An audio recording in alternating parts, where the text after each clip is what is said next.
नहमदुहु व नसल्ली अला रसूलिहिल करीम। दीन इस्लाम हमें हर काम के अंदर एतदाल का हुक्म देता है। वो एतदाल चाहे ज़िंदगी के जिस शोबे के मुताल्लिक भी हो। लेकिन आज मैं आपके सामने एक ऐसी रिवायत पेश करने वाला हूँ जिसमें सरवर दो आलम सल्लल्लाहु अलैहि वसल्लम दोस्ती और दुश्मनी के अंदर एतदाल का हुक्म फरमा रहे हैं। तिरमिज़ी शरीफ की रिवायत है। हज़रत अबू हुरैरा रज़ी अल्लाह ताला अन्हु फरमाते हैं कि सरवर दो आलम सल्लल्लाहु अलैहि वसल्लम ने फरमाया, अहबिब हबीबा का हौनम्मा असा अन यकून बगीज़ा का यौमम्मा। किसी से मोहब्बत करो तो धीरे धीरे करो, आहिस्ता करो, एतदाल से करो। मुमकिन है कि एक दिन वो तुम्हारा दुश्मन बन जाए। वह अबग़िद बगीज़ा का हौनम्मा असा अन यकून हबीबा का यौमम्मा। और किसी से दुश्मनी करो तो धीरे धीरे करो, एतदाल से करो। मुमकिन है कि एक दिन वो तुम्हारा दोस्त बन जाए। तो इसी वजह से दोस्ती और दुश्मनी के अंदर भी एतदाल से रहने का हुक्म दिया गया है। हकीकत में तो दोस्ती इस चीज़ का नाम है कि अपने आप को और अपने दिल को किसी के ताबे बना लेना। और ये दोस्ती का हक़ अल्लाह ताला ने सिर्फ़ मुसलमान के लिए अपने लिए रखा है और अपने महबूब सल्लल्लाहु अलैहि वसल्लम के लिए रखा है। इसके सिवा किसी से भी इतनी मोहब्बत करना जायज़ नहीं। सरवर दो आलम सल्लल्लाहु अलैहि वसल्लम फरमाते हैं, लौ कुन्तु मुत्तखिदन खलीला लत्तखज़्तु अबा बकरिन खलीला।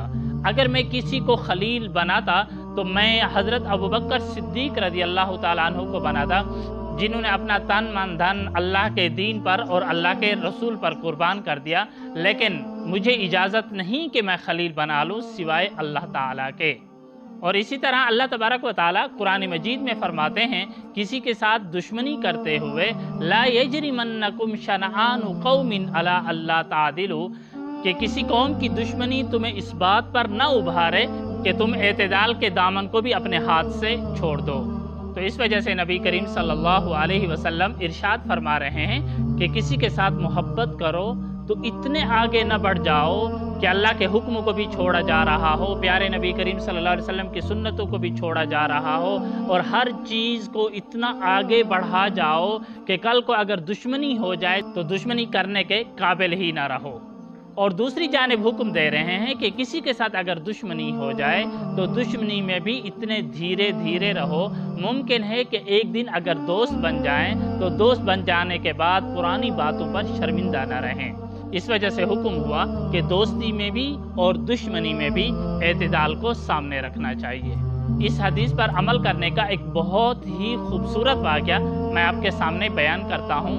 मुहद्दिसीन के अंदर काज़ी बक्कार बिन उतैबा का बहुत बड़ा नाम है और उन्होंने एक हदीस की किताब लिखी है, तहावी शरीफ, जो कि आज तक दरस निज़ामी में पढ़ाई जा रही है। वक्त के बादशाह को इनके साथ मोहब्बत हो गई और मोहब्बत इतना ज़्यादा कि वक्तन फ़वक्तन तोहफ़े तहाइफ, यहाँ तक कि उनको कादी भी बना दिया गया। अब सारे मसाइल भी उन्हीं से पूछे जा रहे हैं, सारे फैसले भी उन्हीं से कराए जा रहे हैं और वक्तन फ़वक्तन मशवरा भी उनसे हो रहा है। तो कुछ दिन ही गुजरे थे कि उस बादशाह ने कुछ दीन के ख़िलाफ़ काम कर लिया। तो कादी बक्कार बिन उतैबा ने उसके ख़िलाफ़ फतवा दे दिया। अब जब फतवा दिया तो उन्होंने जल्द ही इसको कादी के ओहदे से भी माज़ूल कर दिया और साथ में एक अपने कासिद को भेजा कि जाओ बक्कार बिन उतैबा का कहो कि जितने मैंने आपको तहाइफ भेजे थे वो तहाइफ वापस कर दो। अब कादी बक्कार बिन उतैबा के सामने तो ये हदीस गुजरी थी और उनको पता था कि इन दुनिया वालों का ताल्लुक़ किस हद तक होता है। तो उन्होंने जो तोहफ़े तहाइफ आते रहे और उनके ऊपर जो सील लगी हुई थी वो सील तक भी ना तोड़ी और वो सारे तोहफ़े तहाइफ एक अलमारी के अंदर रखे हुए थे। तो कादी बक्कार बिन उतैबा उस कासिद को एक अलमारी के पास ले गया और कहा कि जितने भी आपके बादशाह की जानिब से ये तोहफ़े तहाइफ आए थे उसी तरह सील लगी हुई है, इनकी सील को भी किसी ने नहीं तोड़ा। और उनको कह दो कि मैंने सरवर दो आलम सल्लल्लाहु अलैहि वसल्लम का ये फरमान पढ़ा था, अहबिब हबीबा का हौनम्मा असा अन यकूना बगीज़ा का यौमम्मा, कि किसी के साथ मोहब्बत करो तो धीरे धीरे करो, एतदाल से करो।